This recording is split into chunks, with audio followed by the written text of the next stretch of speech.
Ομάδα ποδοκυρίσματα. Πεζοπορία στην Πάχη. Κάτι τραλή εδώ είδανε τα χόρτα.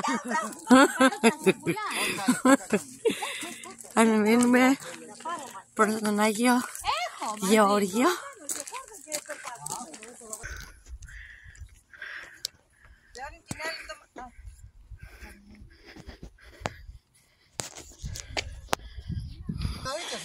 Ανεμόνα είναι, ανεμόνα. Παπαρούνες στη διαδρομή μας. Ανεμόνα είναι, κόκκινη. Σόπα. Και το φίλο της, η παπαρούνα έχει άλλο. Εδώ έχουμε μια ένσταση. Κόκκινη λέει. Ανεμόνα. Όντως. Ναι ρε. Μετά από αρκετή ανάβαση, κάπου φτάνουμε στον προορισμό, που είναι το υπέροχο κισάκι που φαίνεται. Οι άλλοι έχουν προπορευτεί. Εμείς τα ψοφίμια είμαστε πίσω. Για μένα το λέω, παιδιά. Κάτι άλλοι πυροβολημένοι κόβουνε χόρτα. Σωστό. Πάχη.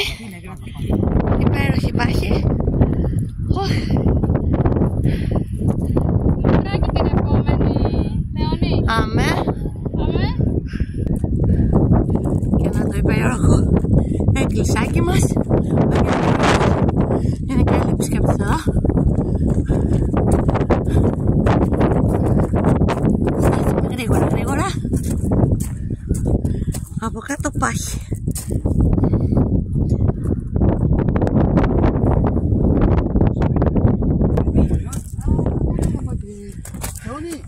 Ποιο δρόμο? Ναι. Έλα. Ελάτε.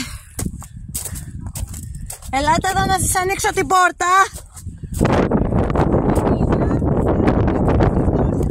Βρε, έλα εδώ που σας λέω. Και την άλλη φορά έτσι μου είπατε. Ομάδα ποδογυρίσματα. Φτάσαμε. Γεια σου Γιάννο. Σοφία.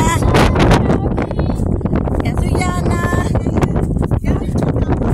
Παύλο. Μα είσαι καταπληκτική. Ευθύμ.